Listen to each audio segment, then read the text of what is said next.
Socrates said, "To know thyself is the beginning of wisdom." On this weekend episode of the Coach and Coordinator podcast, we focus on knowing your own tendencies and what to do with that information. Self-scouting can be beneficial for any team at almost any level. In knowing your tendencies and what your opponent is going to anticipate from you should be used to your advantage. And it's something that I see as tendencies are opportunities, right? As you think about those and we get into this, think about tendencies that way. It's not good or bad. It's actually an opportunity if you know what to do with it. So let's break down first some things that you need to do to be able to run a good self-scout report. I think that you get good information by about 3 games in, and you can start to see really who you are. Certainly this can be done after 1 game. It can be done after 2. But I want to start looking at who are we as a team? What does the opponent really see us as? So we have our perceptions of what we might be on offense or defense, and we want to see if that holds true when we look at the numbers, because that's what the opponent is going to do. They're going to break you down. They're going to look at those numbers, and you want to almost get into their head and how they're going to think about you. We mentioned last weekend about going into your efficiencies, and an important part of that being entering that data. So if you're doing that with the efficiencies, you can also use that data to develop your self-scout reports. You need to first think about what are your league rules? How are you exchanging film? I think in today's day and age, a lot of people now just put those up in the exchange, and teams will go in and take that when they're playing you. I would say for the most part, though, that teams look at the last 3 games and what you've done, but you also have to consider some things like, what does the opponent do? How similar are they to us? Might this opponent that we're playing have gone back and used, instead of the last 3, maybe 3 recent ones that were more like us, right? So determine how close those are. If I'm running an offense that, let's say, is 11 personnel, spread, and the previous 2 of the previous games, I see a defense lined up against, let's say, wing T. It's probably not going to be a good help for me when I'm breaking that down. So you also have to consider, if that opponent is going to look at you in a certain way, depending on the kind of team that you face. Maybe if I'm an offense, they might go through and look at the even front teams that we played because they're an even front team, right? So you have to take those things into consideration as you put together a self-scout for a particular opponent. But I think just looking at it in general and keeping this data as you move through the season helps you better understand who you are in certain situations, areas of the field, personnel groups, etc. I think this, coupled with that information that you're getting from some of the efficiency reports, going to help you put together a very good game plan. So let's think about this then. The data's in.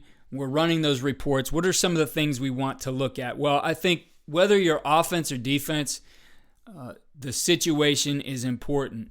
And I know when I'm breaking down a defense, I'm looking at basically those areas I have on my call sheet. 1st and 10, 2nd and long, 2nd and medium, 3rd downs in all those categories. What happens on 2nd and short? What happens on 3rd and short? What do they do on 4th down? What do they get as they get closer to the goal line, right? So they want to understand my thought process and how we're going to attack a defense as we're going through it. So you want to take that kind of approach as well. What do they see you as you're looking at those things? So you'll start to see patterns develop. Sometimes you're aware of these. Sometimes they slip by you. You don't know you're calling a game a certain way, but they'll start to show up. So you're really looking at those strong correlations to any of those situations and how you might be broken down. I always, I used a lot of personnel groups, so I did want to know what was the tendency for a certain personnel group.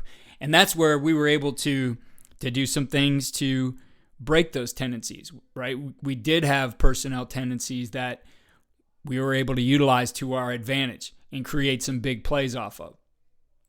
All right, so it is about knowing what you do in those situations. 3 games should be able to tell you the picture. I think you could do it with 2. One is probably not going to really give you that, but I think the 3-game data helps. And then keeping that running tally over the course of the season, and you're going to be able to look at who we've become, what things obviously that we're good at, what we like to do in certain situations, right? That's the general overview. On the defensive side of the ball, it's certainly the same, right? They're gonna look at your front, right? What are the fronts that you're playing? What are your coverages? What are your favorite pressures? I always like to look at, and this was especially true for the odd front teams who did a good job disguising where pressure was coming from. What was the percentage of 3-man pressure, 4-man pressure, or 5-man pressure we're going to see? Sometimes you even get into the 6-man pressure, right? When is that going to happen? In putting together a defensive scouting report, I also looked at the down and distance. So we know overall, this is kind of who you are. This is your DNA. This is what you like to play as a base. But as we get into down and distance, what do your calls look like? Right? So that's what you want to be able to break down and understand. On 1st and 10, here's what I like to call, or here's what I call this percentage of the time. If it's a very high percent, certainly they're going to look at that as a tendency, right?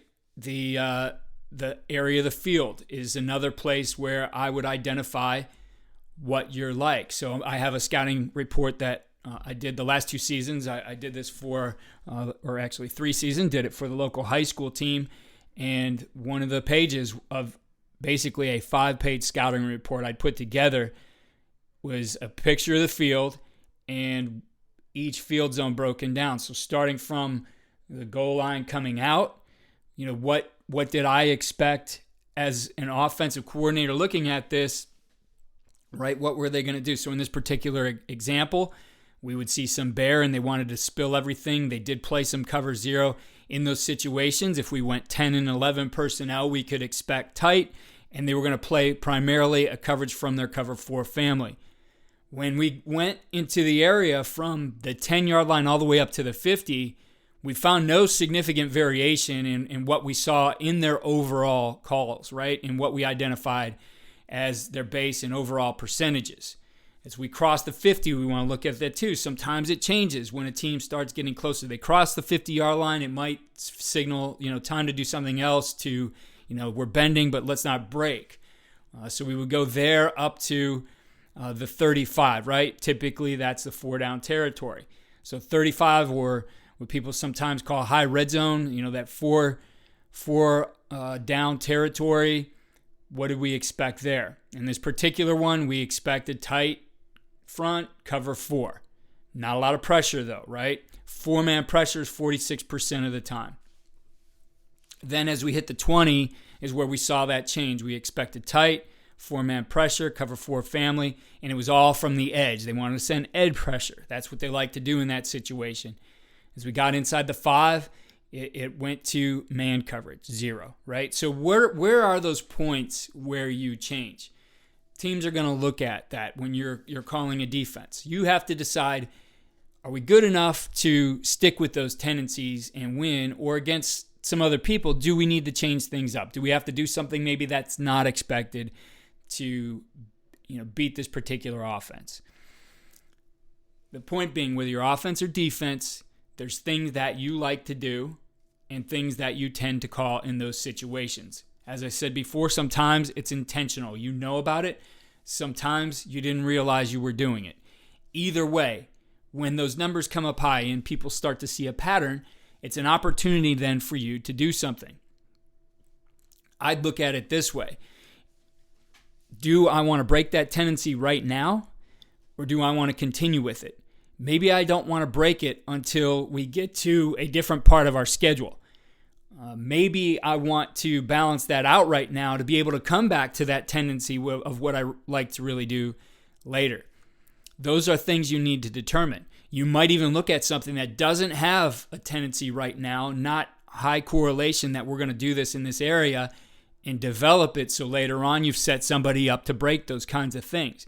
It's always something that we would look at, right? We wanted to see where those opportunities were. We wanted to know, what can we do? What can we put in a game plan or start getting ready for maybe a few weeks down the road in order to break those tendencies in a big game. Okay, so identifying those things are most important, and then it's what do we do with that information?